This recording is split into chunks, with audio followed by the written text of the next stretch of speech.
Good morning, everybody. Welcome to Change the Shed. It is Wednesday, the 5th of April, 2023. Happy you're all here. I hope you're having a good spring and watching all of the things bloom on the trees. We actually had a bunch of snow yesterday, so typical for Colorado. Welcome from all over the place. Pittsburgh, New York, Kirkland, Washington, Idaho, St. Louis, South Dakota, Massachusetts, California, Wisconsin, Ontario, Canada. Julia's here from Germany. Welcome. Central MA. Hi, Karen. BC. Judy's here from Canada. Mari's here from Hawaii.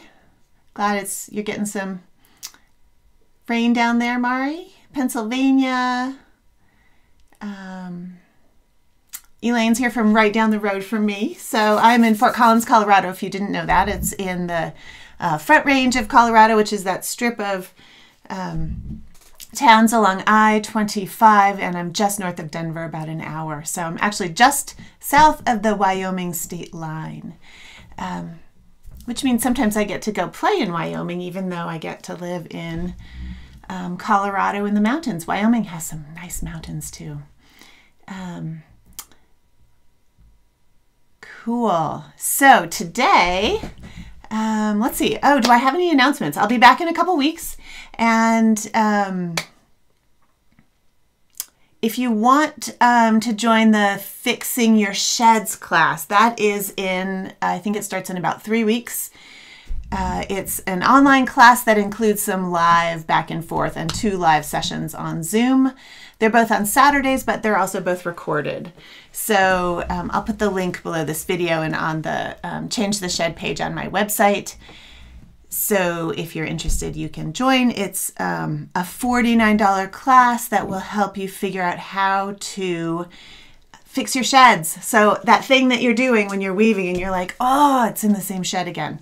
That class is all about how to recognize what's going wrong and different tools you can use to fix that problem. Depending on what's happening in your weaving, there's a different fix for a lot of different things. So that class is fun, and it is, I think April 22nd is the first live class, and that's when all of the material for the class will open up. So even if you can't make the live class, it's well worth signing up for, which you can do now. There's still, I think there's quite a few spots left, but I do have a cap because, of course, I can only have so many people in a Zoom live meeting. So if you want a spot, check that out. Today, let's do a little, I finished the gnome tapestry almost.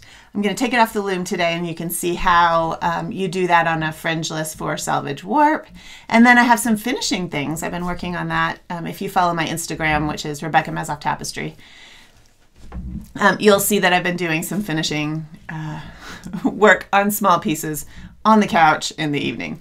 But amazing how many you can get done when you just have them sitting there and you pick them up. So I'll show you a little bit about some of that finishing, and you'll let me know if you have questions. All right, let's, here's what I'm doing.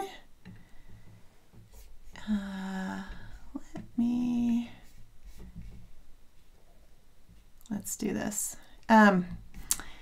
This I wanted to show you, just if you get this magazine, the Little Looms magazine. I had an article in here. It just came out. It's summer of 2023, and I did a blog post about this last week, but it's a fun article if you are interested in my sort of sketch tapestry summer thing.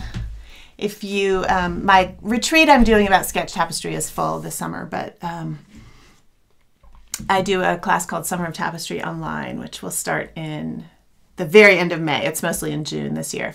So I hope that you all can join me for that. And that's all about sketch tapestry. Here's the little gnome dude. And Dudette, my little gal who I think maybe has wings instead of hair. I am almost to the top. You can just see the loops there from the top of the four-selvedge. I now recall that I was going to finish this one evening and had to go make dinner, and I needed just a couple more picks here. And then, you know, life happened and here we are. I haven't finished it yet. But you all will get me to finish it. Had to get a little bit heavier beater to finish this up because you want to kind of beat the top a little bit hard so that when you take it off, it will fill in the little loops. I'm gonna do, I think I'm gonna do 2 more sequences if I have enough yarn here. I did actually intend to have this finished today, but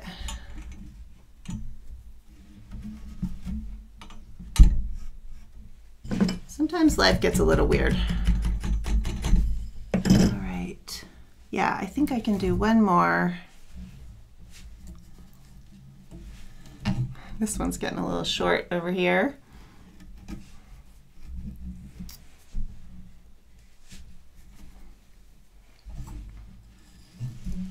I have a, at the top there's some shed sticks, so there's an open shed, which is easy in this direction to get my little weft through, shed stick through. All right, I think that's going to be the end of that. Now let's see how far this short guy will go.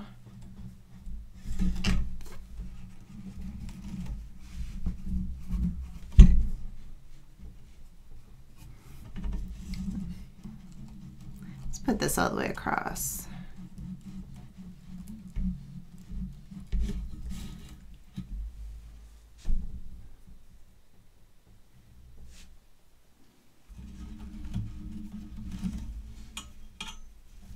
Thanks, Sally. She says she enjoyed the Little Looms article. It was a fun one to write. I'm always shocked at how much before the actual season the magazines put out their articles. So that article, I would love it if it had come out in like May, but they come out so early. There's actually another article I wrote coming out next week, I think, in Ply. So if you're a spinner, that one is about my Iceland residency. So sort of a similar topic though, about weaving about a place. That issue for Ply magazine is called Place. And so I wrote an article about the stuff I did in Iceland last year. A year ago I was in Iceland on a residency. Okay, there's the end of our weaving. Oh, this little girl. I like how the hat turned out. The hat is really cute. I don't know if you can really, I feel like it's dark on my screen. Yeah, always have light problems. Yes, great. Thanks, Nan. I will zoom in. Here is, so here's the piece. Let's see if this will focus. Hang on, I might have the,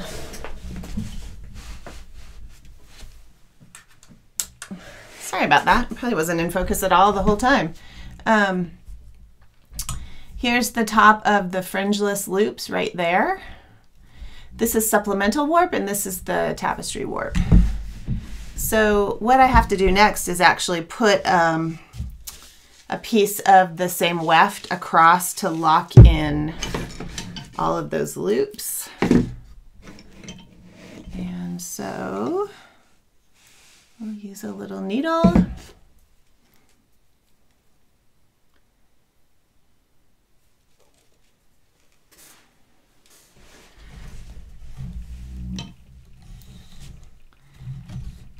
Move some of the twists down. If you all, we have, Sarah Sweat and I did a class about Fringeless, and this is all detailed in great depth in that class. One thing I like about this method is that the supplemental warps are reusable. So you actually use very little warp. The only warp I'm using is just in this area of the tapestry. Okay, so, but I have to get a weft through each of these little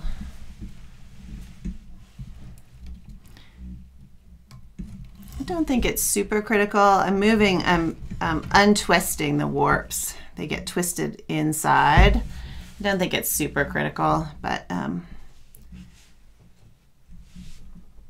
sometimes they get pretty twisted up. Yeah, ooh, I really did pack that in there. That'll be good when I take it off the loom, but it makes it hard to do this step.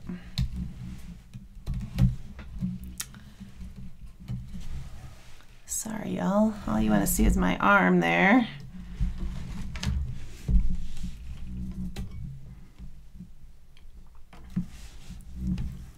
It's probably super hard to see. Let's see if I can get it even closer.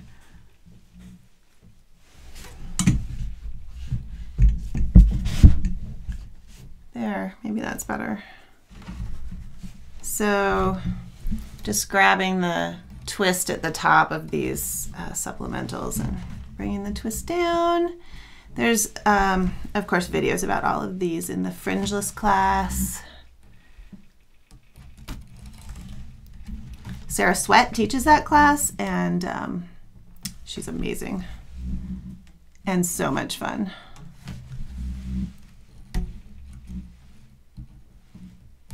Ah.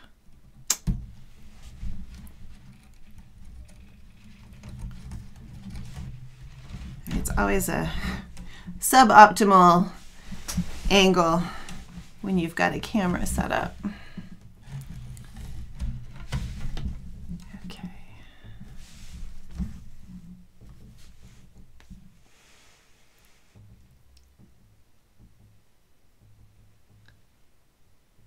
Oh, sure, Mari. She's wanting me to move my hand so she can see what I'm doing, which is a great thing to ask. Okay, so I'm moving the twist out, and then see if you can see this. Come on, focus. Let me see if I can get that to stop focusing on my hand.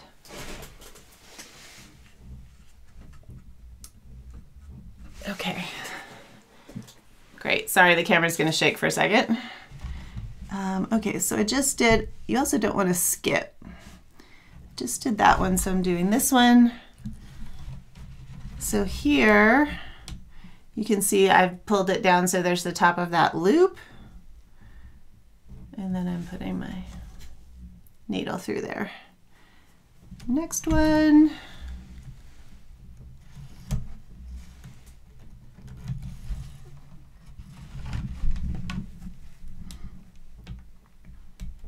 There's the loop. Maybe you can, yeah, I think you can see that. And then I'm just sticking my needle right through there. And this thread is what's locking all of the weft in. If I didn't do this, the whole piece would fall apart when I took the supplemental warp off. So actually a very important step. There's the loop.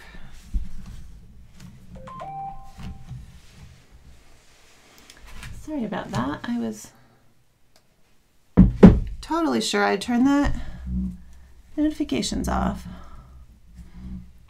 Okay, I last did this one. Yeah, and if you miss one, that's kind of a disaster too, so important to get them all.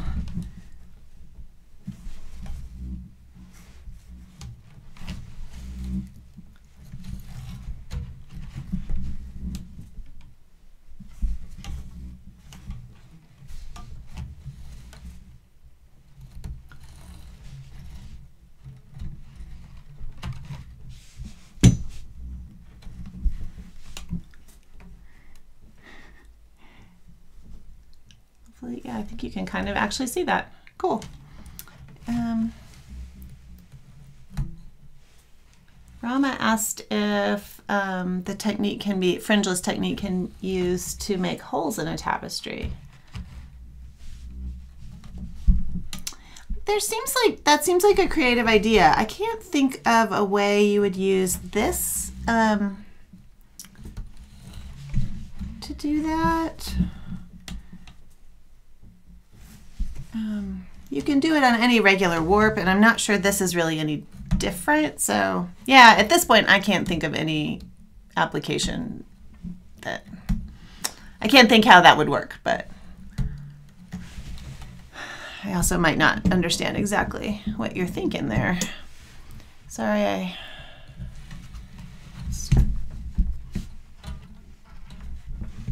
okay.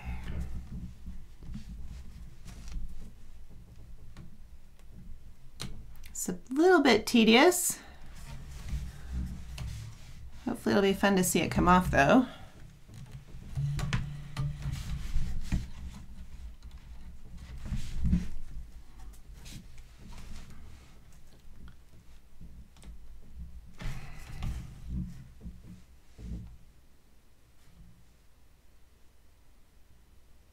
Yes, Elaine, I'm just threading. They just get threaded through each of the loops. You don't have to do a knot or anything. Just basically putting a thread straight through. There's loops on the top, and I'm just putting a thread straight through. I'm trying not to miss any.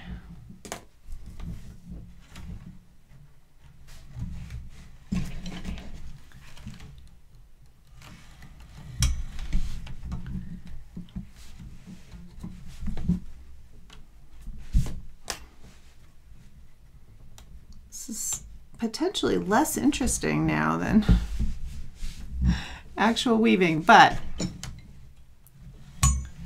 here we are. Give me a few more minutes and we'll have this done.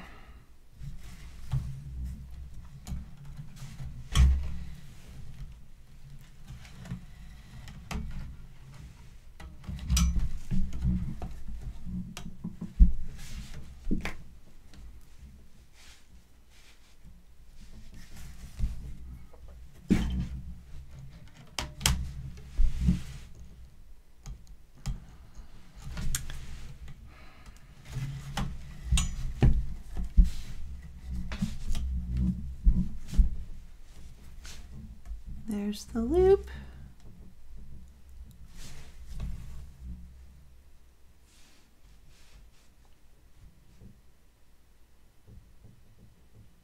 Yeah, Raman, that's a great question. She's asking again about people who do open warp things, and actually those of you, some of you will have some ideas for her also, because I won't think of them all right now, but people who do open warp in Tapestry, go! In the comments. Let's see. Molly Elkind has done some pieces recently with open warp. Sarah Sweat has a bunch of pieces with open warp. They're older pieces, but they should be on her website. I'm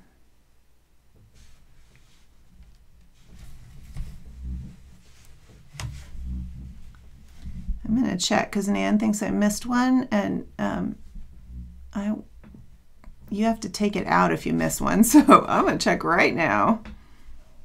That one.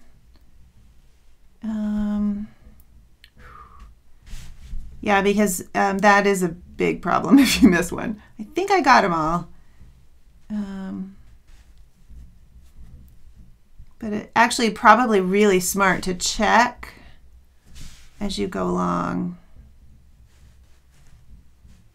Yeah, I got that one. Okay, I think we're good, but it's probably really smart to check every little bit as you go, because if you miss one, it will fall apart. Okay, that one's done.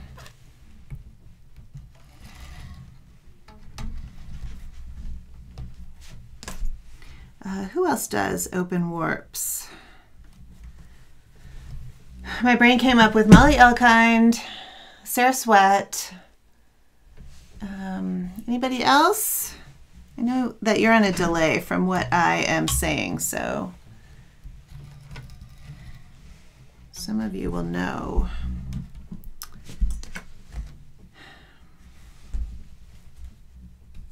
I really like the work of Jennifer Sargent. I don't think she does a lot of open warps, but she does creative things, and it's worth looking at her stuff. She uses a lot of different sets and materials. She may do some open warp stuff.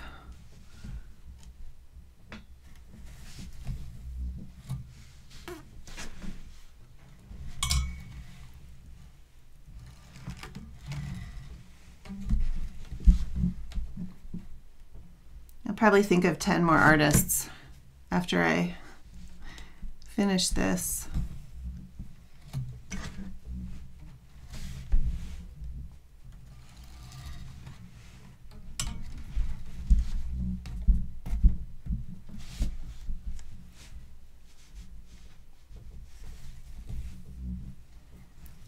Two more, only 2 more. Robbie LaFleur, that's a great one. Anna suggests Robbie LaFleur. It's F-L-E-U-R. L-A-F-L-E-U-R is her last name. She has a blog. She also looks a lot at Frida Hansen's work. Robbie does a lot of work with Norwegian and Scandinavian textiles, and Frida Hansen did a whole bunch of open warp things, and Robbie has both worked with that technique, and she's talked a lot about Frida Hansen. So that's a great suggestion. Thanks, Anne.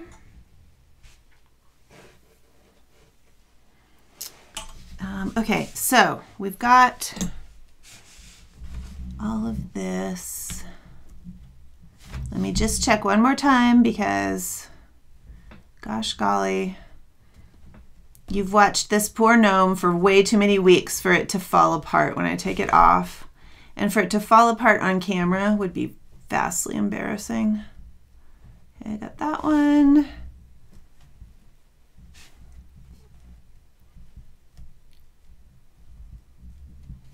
And that one, that one, that one, that one, that one. I think I got them all. Let's hope. Okay, great.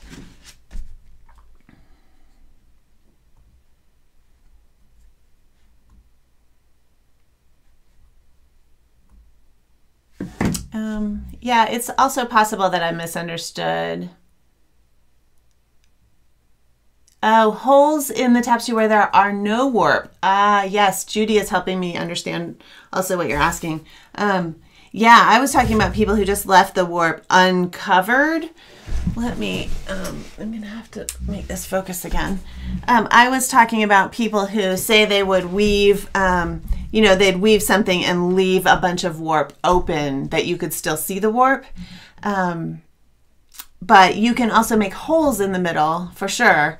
I don't think Fringeless would be a good idea for that because it would just all fall apart. It's a continuous warp, and so Fringeless would be not a good thing unless you were constructing it with different Fringeless pieces. But there are ways to create openings in the warp. Usually you use some knots and then you cut the warp and you needle it back in. I can't think at the moment of anybody who does that, but I'm sure there are people who do it, and maybe some of you will be able to think of their names. Let's take this off. First I have been lazy and a lot lately and using just blue tape instead of, usually would tie those shed sticks at the top, but I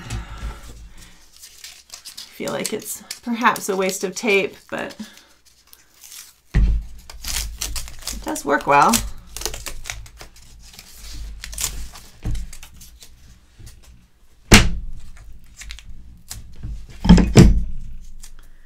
Right, so these are just shed sticks I'm using, and let's see, perhaps I'll just show you taking the bottom off. I don't want to, let's just go for it and then we'll just see what happens.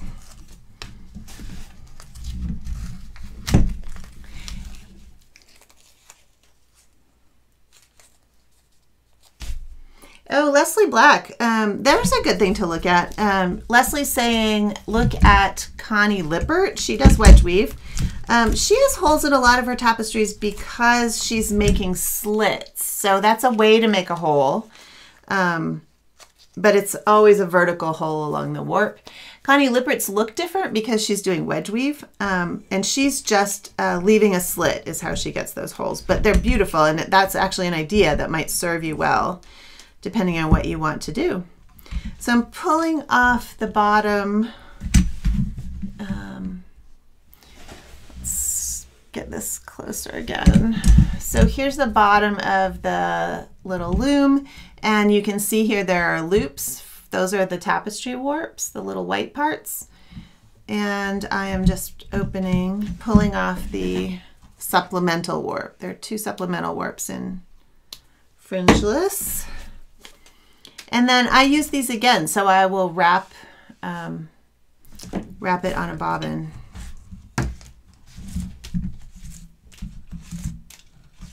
I will probably not make you watch me do that though.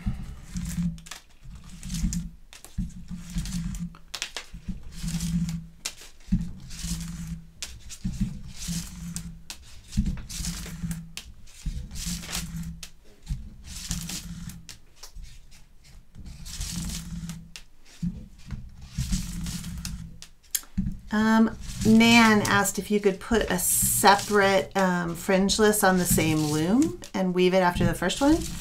Gosh, I'm sure it's possible, but it sounds like a nightmare to me. You would then need 3 supplemental warps, and you'd have to figure out how to do a supplemental warp between the top of this tapestry and the bottom of the next tapestry. I just think it would be really hard to get the tension right and all of everything right with the 2 jigs you would need. Sure, it would be possible, but because the warp that you're using is it's such a small amount, I think it would just be a whole lot easier for the warping to just rewarp the loom. But I'm sure it's possible. Okay, great. Okay, so there's the bottom. We've got our little loops along the bottom, which is sweet. And you can kind of pull the weaving a little bit to cover those up. And then there'll be 2 warps on the edge, and those get needled in.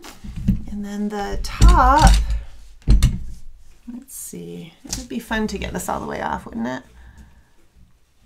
Let's pull this off. So at the top, I still have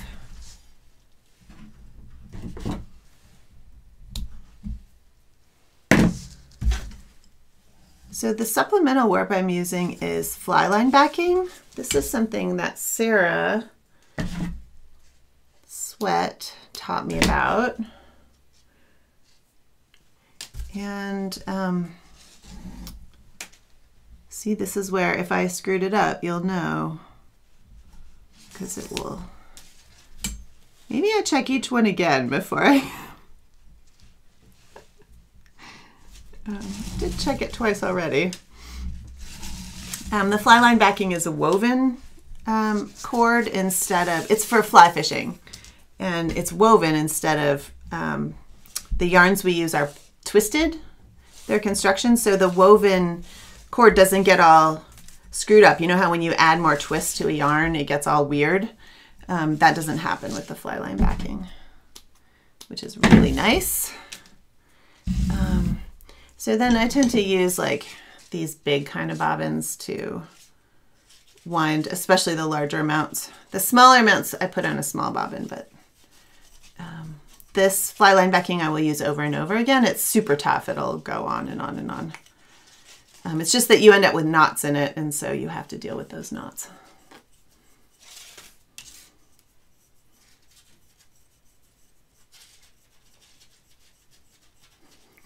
Jessica says it's not a waste of tape. This occurs to me, Jessica, this is one of your shed sticks, I think, that I was using. I was actually using it at the top of the loom, but I like it because it's thicker, so it makes a really nice thing at the top of my fringeless warps. I use it almost all the time.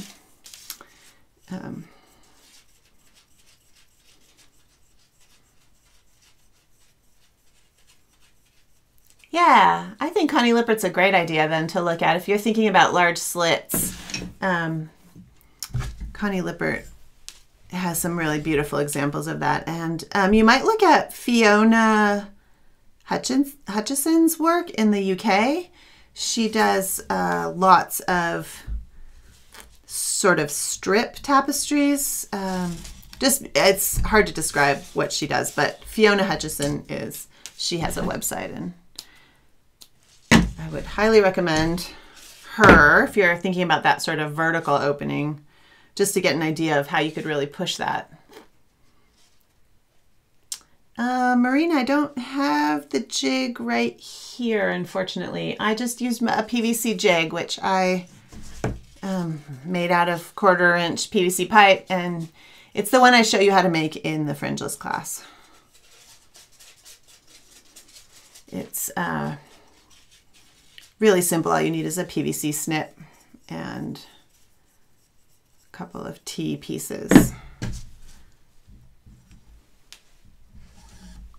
Yeah, so I don't have the jig here. I would show it to you. We have lots of examples in the class about how to make jigs.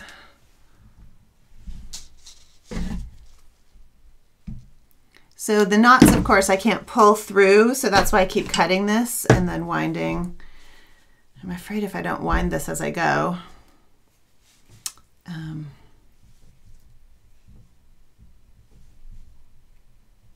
it will. So those knots will stay when I use this again on the next warp.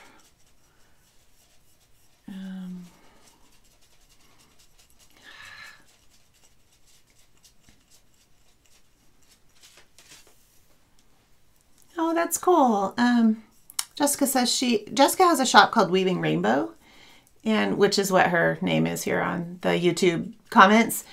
She has a bunch of stick blanks, shed stick blanks that need ready to made, and she said one set is from Jim Hockett. So those of you who follow me saw that I posted about Jim Hockett passing away last month. He made a lot of the looms that I used for a long time till he retired in, I think, 2019. He's a really great guy. So if I wrote about that on the blog last month in March, which was like 2 weeks after I wrote about my teacher, James Kohler, another James, who passed away quite a long time ago now. But all right, don't know.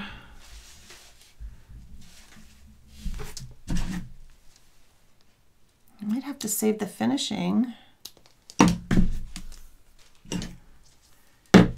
next time.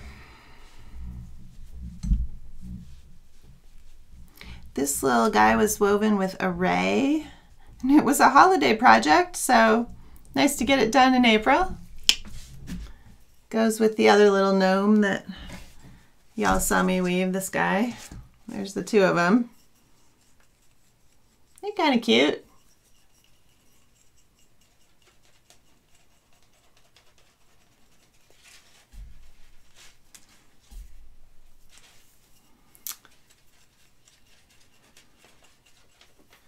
So here's a question for you all.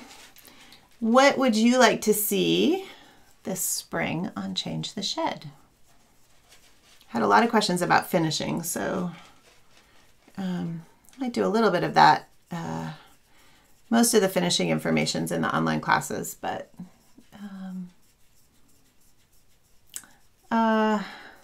yes, I know. Spanish, I would love. I've been trying to get my book translated into Spanish, but no buyers. If anybody knows a book publisher a distributor who does Spanish, please talk to my publisher, because I can't get the book translated. I don't speak enough Spanish to do this in Spanish. I am super sorry.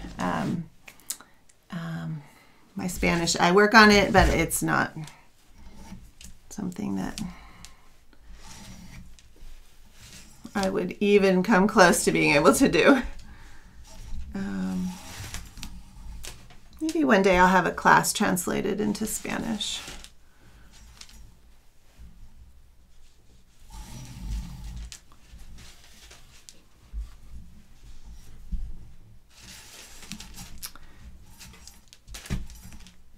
Okay, at some point when this gets so long,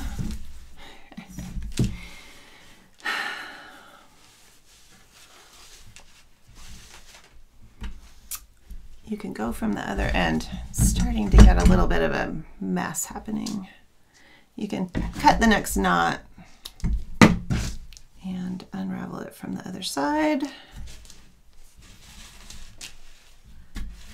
Okay. All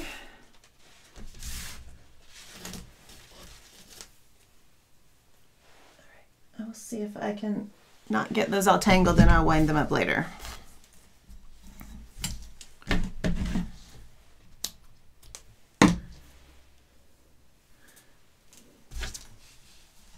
I think they'll be cute, yeah, next to each other, Marlena.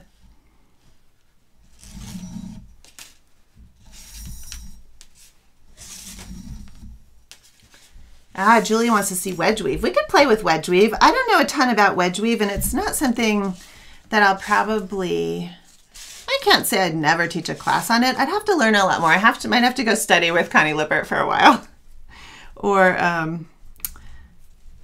who's the woman in California? Someone will know. Why is my brain not working this morning? The other woman who teaches wedge weave.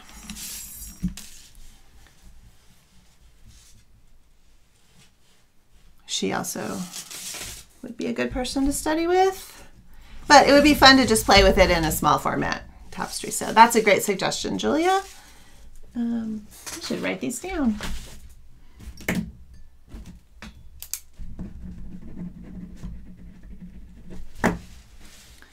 You cut the top.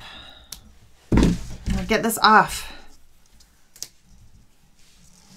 Cutting a piece off with a regular warp does take a lot less time.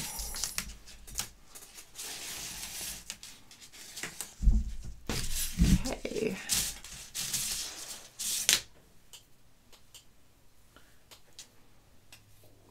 Just trying to keep these separate so I don't tangle them all up. Okay, so empty loom. These are the best looms, by the way. You can make them for, I don't know, 25 bucks if you already own a copper pipe cutter. So the little guys, the loops at the top. Let me come in closer. There's she is, the little loops at the top. You can push this up, and I monkey with that a little more when I'm doing the steaming. And that, here's the back. At some point, I try to keep using the yarns, you know, the long ones. There's some here that are quite long as I'm going, but then I forget about them. And so we end up with really long tails. Okay, let me, oh, that's a good idea, Judy. So things that you might want to see on Change the Shed, a cut back pattern in background. That's a great idea, I like that. And Jennifer said improvisational weaving. That's a great idea too, I like it. That's a lot of what I do in Summer of Tapestry, but it would be fun to do something like that on Change the Shed. Yes, Sally, I can show you the other little tapestries. She's free. Okay, so here's a little gal. I probably will do some of the cleanup without this being on the camera. This one has been steamed. These should be the same size. So that gives you an idea of how much this will probably shrink when I steam this one. We'll see if that actually works out or not, but there they are. This hat was really fun. I love the hat. That was the best of both of the tapestries. The rest of, like, her little face, if I ever do that again, I will do the face differently. But that was fun. Okay, the little tapestries I had here. I did this one on Change the Shed. This is on my finishing pile. And this was the one about the dye jars, and I was weaving it sometime last year. But I finished it, and these were 5 colors of yarn that I dyed for the dye class, dyeing with acid wool dyes. And then I did this little tapestry with that idea. And so the back is not quite all finished yet. This yarn is, the colors are Harrisville Color Singles, and the white is Faru from Borg's. These little guys I just grabbed because I did these for design. You might notice, you might remember these if you're in Design Solutions 1, which is the design class that's running right now. I did, these are an example of a project that's in that class. And so I realized I have not finished them. So they're just on the finishing pile, and sometimes what I do to start with is just, it's always what I do, is needle in the ends. This one's a little fussy, so are these slits? Yeah, these are just unsewn slits on those E's. So I just want to make sure that the tails are nice on the back and don't, you know, get in the way of whatever I'm doing.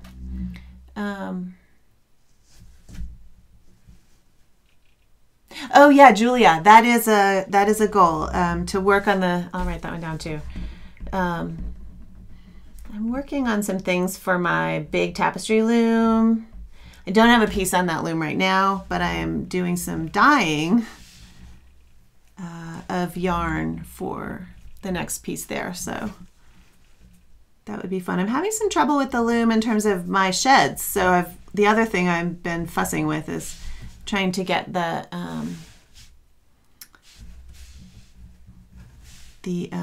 sheds, meaning the each of the shafts aren't level, and so the warps are not flat. So I'm trying to fix that issue on the Harrisville rug loom. I'm going to teach at Harrisville the first week of May, and so if I can't get it fixed by then, I will have a consult with the loom specialists at Harrisville. My big Harrisville loom is one that was my grandfather's, and it was built in 1980, and I guess they've actually changed the loom since then a little bit. So, but I am hoping that looking at their demo loom, I might be able to figure out whether I need new cables or something to fix that. All of that is an aside. Yes, her little hat matches her dress. I did change the, yeah, you saw that in the last Change the Shed, that I changed the values of the hat so it would show up a little bit better. I probably should have gone even one lighter for one of those stripes. Now I have lost track of what I was doing. Okay. So basically I just secure these. I'm especially doing this, I'm just securing it under a few wefts because because these letters are so, they're just wraps and there's not a lot of weaving there, it's not going to really hold very well. If I just cut these off, they'll work to the front. So I secure them a little bit. If I just left them long, most of them would be fine. Some of them might also work to the front in little loops just because of the way it's woven. So I talk about finishing a lot in the Warp and Weft class. So if you want all the tips there, it's in part 3.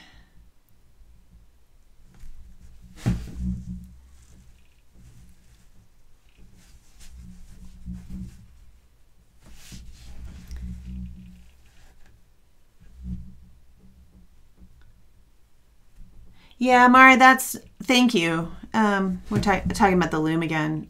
It's a countermarch loom, so it's not quite as simple as, I don't know, maybe you're also talking about a countermarch loom, but I've played with everything on this loom and I'm just really struggling to get the things level. So I think there's some other problem that I have not yet identified.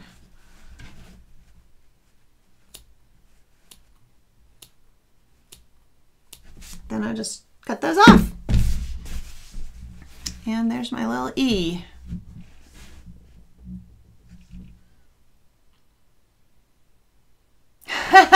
Christine, I love it. Okay, so Christine is suggesting that I maybe have a guest who weaves with coffee filters or something. That's a great idea. You wouldn't be talking about Sarah, would you? That would be fun.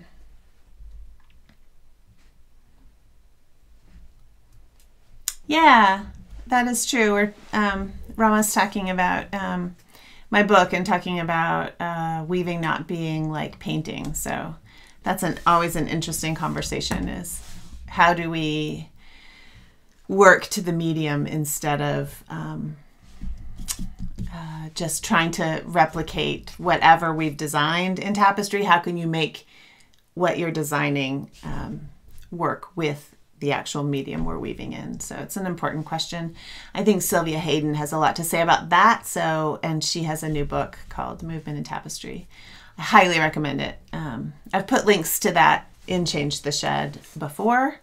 And I haven't reviewed that book yet, but it's in my newsletter a lot. So yeah, if you want all the little things and dates and stuff, sign up for my newsletter on my website, which is tapestryweaving.com. It's under contact. There's a form that allows you to sign up for my newsletter. So Marla, do you weave in every end by itself, even when you had 2 or 3 in a bundle? Yes. For the most part, I don't weave in. So if I have a whole bundle like this, at this set, 8 ends per inch, it might be fine. The problem is that if you, whether you weave in your ends or not may have a lot to do with the materials you're using, the set you're using. You'll hear me say this over and over in classes. Materials are important. The loom you're using is important. The variables all change. When you change the set and you change the weft and you change the warp, the variables change. So just because I do it and it works doesn't mean it's going to work for you if you're not using the exact same materials and set and looms that I'm using. But in general, I don't weave an entire bundle all at once, because think about how much room that takes along that warp channel. So you can, in certain situations, you will see lumps where you've woven that in because it's taken up too much room in there. So yes, when I'm using a weft bundle, I stitch each thread in individually. Most of the time, if it's a really thin thread like Appleton Crewel or something, I might do several at once. Yeah, most of the time I do finish them so the backs are clean. Bigger tapestries especially, it's really something I want, is to have the clean backs. I don't care quite as much if it's going to be mounted, a small tapestry like these. But this little guy has, you know, a finished back. There are a lot of floats on that one, but all right. Okay, awesome. Well, thank you all for coming, and thanks for your list of what you might be interested in future. Those are fun things, and I will work on those.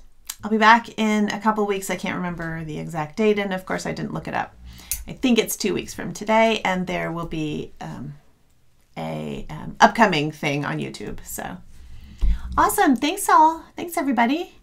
And again, if you want to leave a donation to help change the shed, I do this for free, but it takes a lot of time and a lot of technology that I have to pay for. So if you'd like to support it, there's a donation link on Change the Shed. It's on my website, tapestryweaving.com. Under online learning, there's a page for Change the Shed, and that also has tons of links from whatever I talked about. There's pages and pages of Change the Shed things now, so links to all kinds of stuff. So go there, and if you'd like to leave a donation, that would be awesome. There's a button on that first page, but definitely go there and look at all of the links to everything. Very cool. All right, everybody, thanks for showing up, and I'll see you in a couple weeks. And I cannot do anything else on the gnome tapestry, so you'll get to see something new, which I'm sure you're relieved by. Have a great one. See you later, everybody.